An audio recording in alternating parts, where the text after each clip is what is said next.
Oke, jadi ini Sony Xperia Z5 Compact yang kemarin yang gua beli dari Renan Store, dan kali ini gua mau coba sedikit review. Kira-kira lu kalau beli HP Sony Xperia Z5 Compact di Renan Store gimana sih dapatnya, dan HP-nya seperti apa sih kondisinya?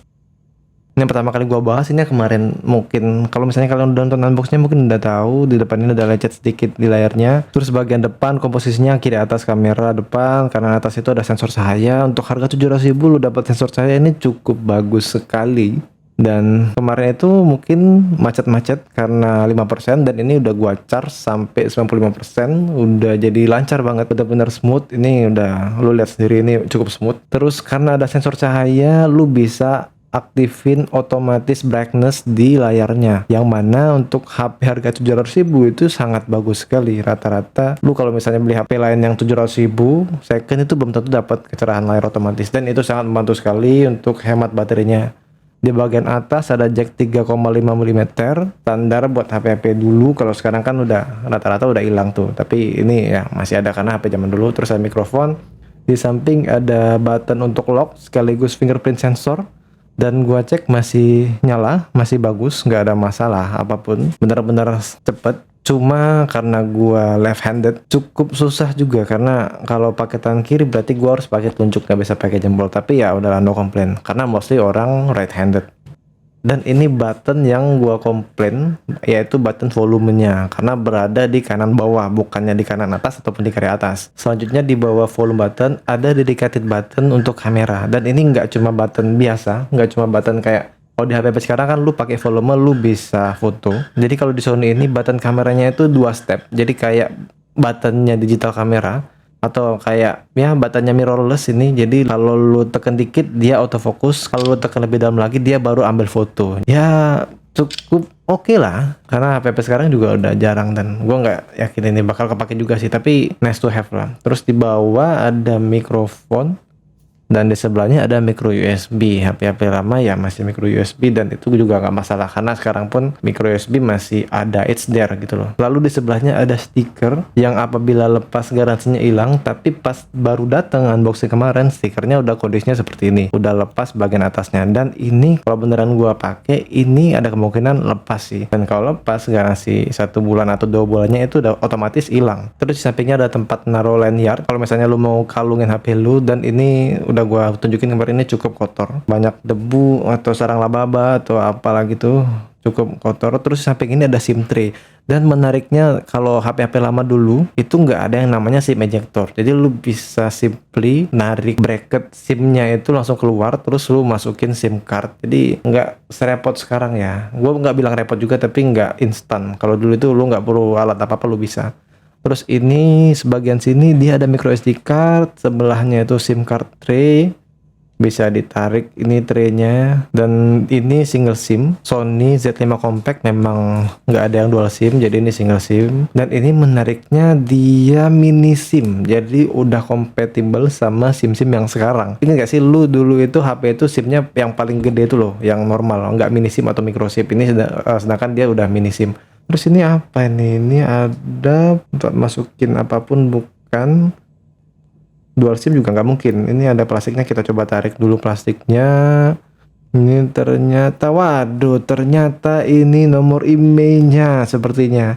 Macam-macam informasi ini, harusnya nomor IMEI sama informasi yang lain ini. Luar biasa. Ini gua baru tahu kalau Sony dia kayak gini bentuknya. Biasanya kan kalau Samsung itu atau Xiaomi yang lainnya itu biasanya dia tempel di belakang. Dan rata-rata ya orang nggak cabut stiker IMEI-nya, jadi dia biarin di belakang. Kalau gua sih gua cabut, karena gua udah tanya ke Samsung juga kalau cabut gak bakal hilangin garansi. Tapi ini Sony dia di dalam, jadi lu nggak mungkin kehilangan stiker IMEI-nya. Kalau lu kehilangan stiker IMEI-nya, antara lu gunting atau memang HP-nya yang hilang.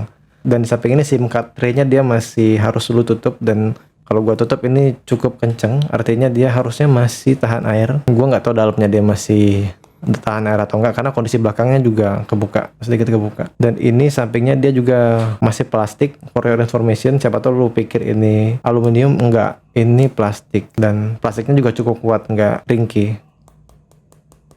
Ya lumayan lah, untuk harga 700.000 lu dapet yang kayak gini, ini lumayan banget. Dan di belakang ada merek Docomo-nya, khas HP Jepang. Terus ini ada logo NFC ya kayaknya ya, artinya HP ini udah ada NFC. Lu 700.000 ada NFC lu di jalan tol e-money atau e-tollnya habis, lu bisa isi pakai ini bro. Ya misalnya lu pakai iPhone, untuk sekarang kan belum banyak aplikasi iPhone yang bisa pakai NFC. Cuma di sini lu bisa isi e-money bro, jadi lu tinggal bawa ini cuma untuk isi e-money doang ya. Terus untuk Androidnya ini coba kita buka. Androidnya udah versi 7, udah Android Nougat. Artinya Androidnya cukup baru dan beberapa aplikasi harusnya udah compatible. Karena biasanya HP-HP lama lu biasanya cuma disupport sampai Android lama, Android sebelum N. Tapi ini dia udah Android Nougat, walaupun belum Oreo, tapi ya udah lumayan lah untuk HP keluaran 2015 sudah dapat Nougat, itu udah cukup bagus sekali. Lalu kita coba kameranya. Kalau di sini gua lihat cukup bagus, cuma kalau gua mau compare sama HP lain kurang fair karena harusnya gua foto sama HP lain terus gua compare di layar yang sama. Artinya gua lihat di laptop atau di layar HP lain yang sama. Dan modenya itu sama kayak kamera digital sama mirrorlessnya Sony, dia ada auto intelligence yang kelihatannya sih bagus ya. Cuma mungkin nanti gue coba share hasil-hasil fotonya. Terus dia juga udah ada mode manual di sini. Untuk manual lu bisa ganti scene-nya, terus white balance sama tingkat kecerahan, nggak ada atur ISO atau shutter speed di sini. Jadi manualnya nggak benar-benar manual, cuma simple manual aja, simply cuma white balance sama kecerahan layar. Jadi ya mostly harusnya sih gua juga pakai auto intelligence. Dan untuk videonya dia udah support Full HD 60 fps.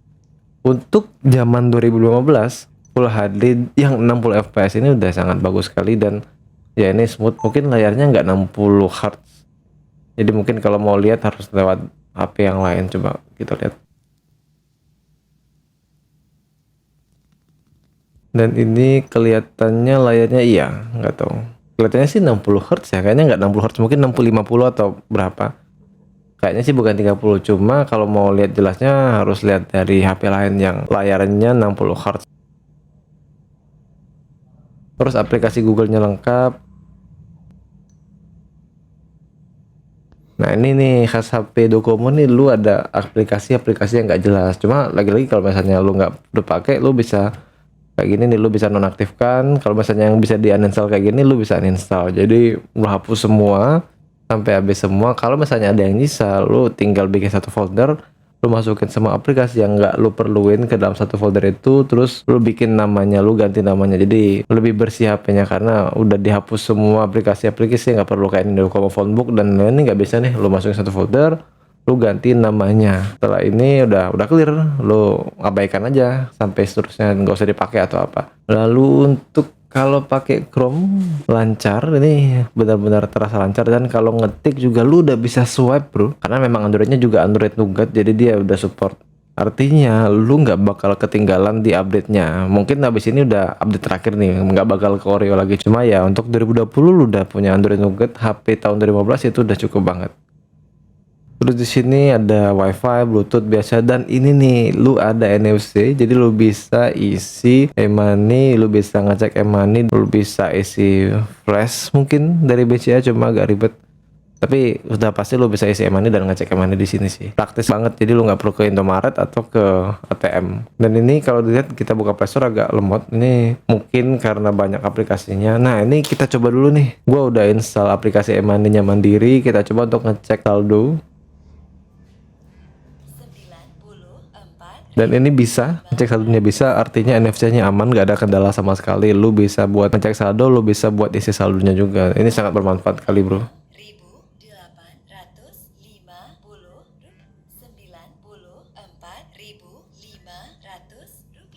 Terus selain NFC ada fitur-fitur yang biasa, share hotspot dan lain-lain. Terus di sini lu bisa mirroring layar. Mungkin kalau misalnya lu connect ke USB-nya connect ke tempat lain, lu bisa screencast. Cuma gua belum pernah coba. Ini juga lagi di disable, mungkin karena kabelnya nggak dicolok jadi nggak bisa.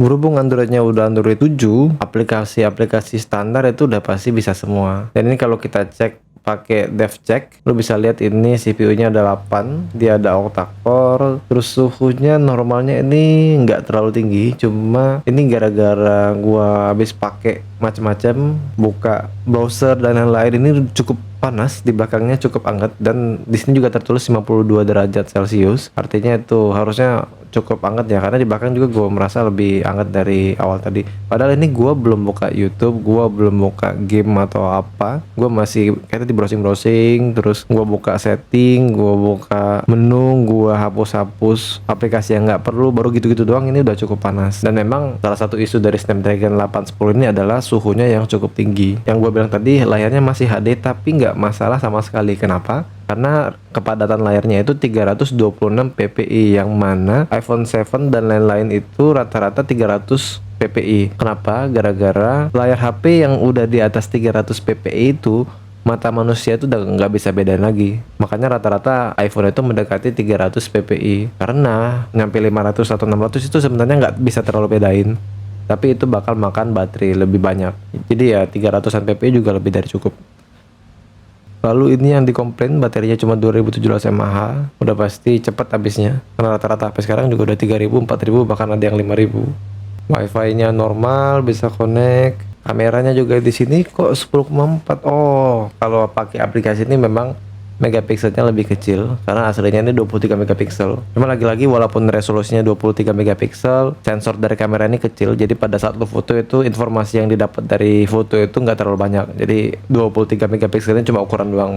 Makin gede megapiksel itu bukan berarti makin bagus. Yang bikin bagus itu besar kecil sensornya dan kualitas dari sensornya itu sendiri. Sedangkan megapiksel itu cuma angka output dari sensornya tersebut. Terus sensor-sensor kita cek semuanya nggak ada masalah. Artinya nggak ada masalah. Akselerometer nggak masalah, bidang magnet juga nggak masalah. Artinya lu bisa kompas juga di sini. Terus ada giroskop nggak masalah. Ya ini normal lah. Bisa dibilang cukup normal untuk HP yang 2015. Mungkin kalau lu beli sama orang, harusnya sih dapatnya ya lebih kurang seperti ini juga, normal juga. Cuma kalau beli sama orang agak ribet garansinya, karena kalau ada apa-apa dalam 7 hari lu nggak bisa komplain. Kalau lu beli di marketplace, misalnya di beberapa marketplace lah, Tokopedia, Shopee atau Bukalapak, kalau udah lebih dari 2 hari atau 3 hari tuh bakal otomatis selesai, kecuali lu komplain. Dan kalau misalnya 7 hari ada masalah, lu nggak bisa komplain lagi karena itu udah otomatis selesai. Dan kalau lu mau langsung komplain setelah beli, ya nggak fair juga sama penjualnya, karena pada saat barang nyampe memang nggak ada masalah juga. Kalian kita tes speakernya, karena posisi speakernya ini cukup profesional bro. Dia ada speaker di atas sama di bawah dan letaknya itu pas. Kalau kayak HP Samsung S10 kan dia speakernya satu di tempat telepon di bagian atas, di bagian bawah dia posisinya di tempat di bawah dekat USB-C port. Jadi posisinya itu nggak simetris. Sedangkan kalau Sony ini posisinya lebih simetris. Lalu masalah lain dari HP Docomo ini adalah kalau kamera nggak bisa di silent. Nih gua coba.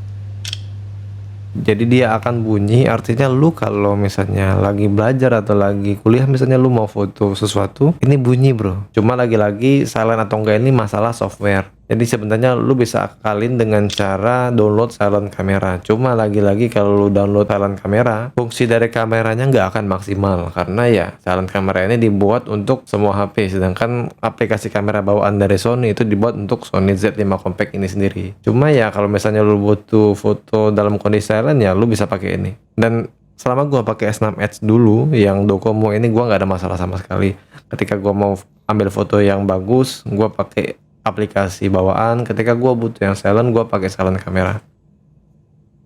Oke, mungkin itu dulu aja ya kayaknya ya. Sejauh ini sih HP-nya aman-aman aja. Mungkin nanti kita coba main game atau pakai aplikasi yang berat itu gimana dan suhunya gimana, gua penasaran juga. Dan kalau misalnya lu ada ide lain untuk dijadikan video berikutnya, bisa di komen di bawah. Buat yang belum subscribe silahkan subscribe, dan jangan lupa centang notifikasi biar nggak ketinggalan. Thank you semuanya.